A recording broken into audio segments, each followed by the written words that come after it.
부모님하고 학생 다 가가지고 무릎 꿇고 사과까지 했는데 그쪽에서 이제 용서할 생각이 없었던 거죠. 결국은 합의금으로 뭐 내놔라 라고까지 하셔가지고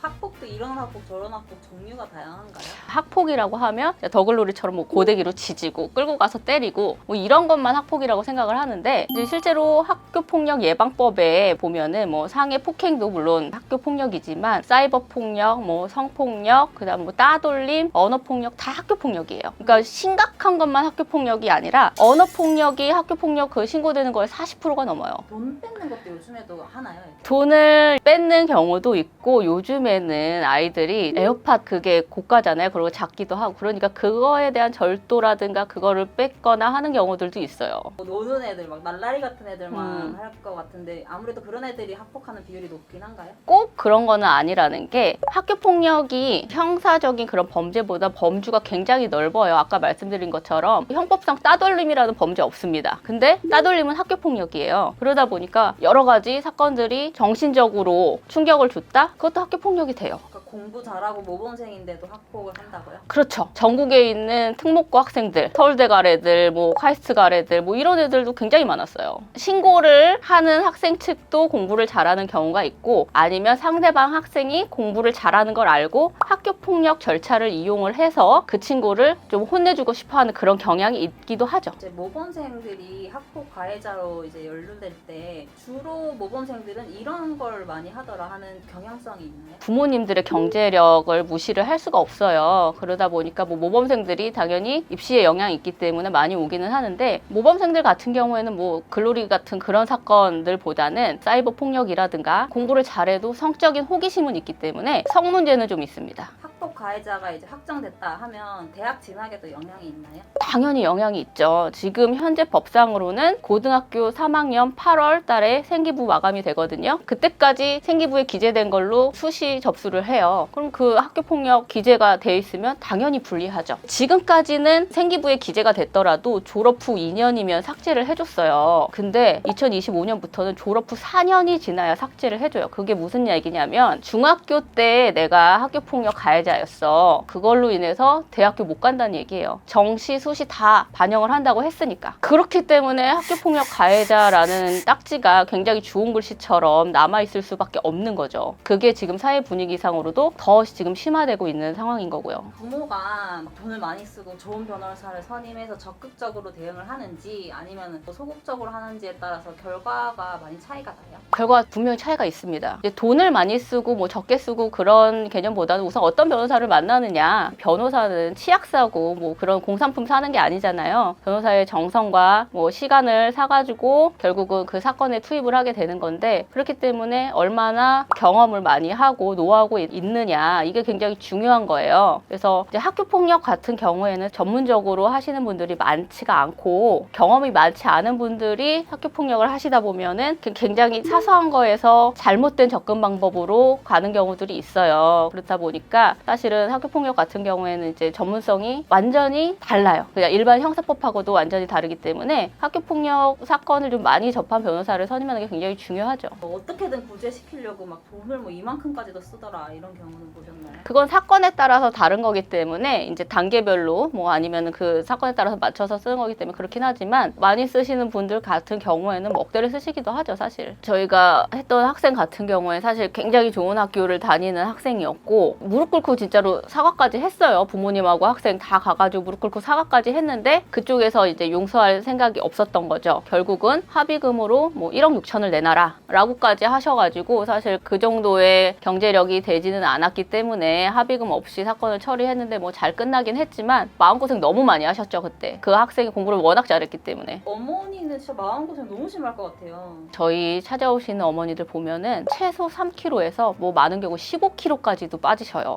부모님들이 특히 어머님들이 정신과 진료, 수면제 치료, 우울증 처방까지 받는 경우도 굉장히 많아요. 학폭 피해 입었다는 이유로 부모가 한탕 뜯어내야겠다 막 이렇게 나오시는 분들도 있긴 한가요? 피해를 입은 입장에서는 상대방한테 합의금을 크게 요구를 하거나 합의금을 얘기하는 것 자체가 자식을 팔아먹는다고 생각하는 경우가 좀 있어요. 그래서 내가 합의금 얘기하면 자식 갖고 장사하나? 이런 생각을 하실 수 있기 때문에 그런 얘기하는 게 좀 조심스러운 분들이 대부분이고, 만약에 이제 합의금을 요구하기로 했다라고 하면 크게 요구하시는 분들도 있다는 거죠. 부모가 자기 자식 이제 구제하려고 적극적으로 대응을 하는지 아니면 막 모르겠다 이러고 소극적으로 대응을 하는지 그게 결과에 영향을 미치나요? 그러니까 우선은 만약에 A, B 두 학생이 서로 때렸어요. 쌍방폭력이죠. A가 더 많이 다쳤다는 전제 하에 이제 A가 B를 신고하고 B 쪽은 A를 신고하지 않고 계속 사과만 했어요. 그럼 학교폭력 절차상 접수된 사안만을 처리하게 돼요. A가 B를 때린 사건만 학교폭력의 그 사안으로 처리되기 때문에 B만 가해자 처분을 받아요. 근데 이런 절차 같은 것도 뭐 상담도 안 해보신 분들은 모르기 때문에 그래도 서로 때렸으니까 A도 뭐가 나오겠지라고 B 부모님이 생각하실 수 있거든요. 근데 절차상 그렇지 않습니다. 그래서 적극적으로 대처를 하는 것도 워낙 여러 가지 단계 있지만 그래도 가장 기본적인 것들은 좀 숙지를 하신 상태에서 접근하시는 게 좋을 것 같아요.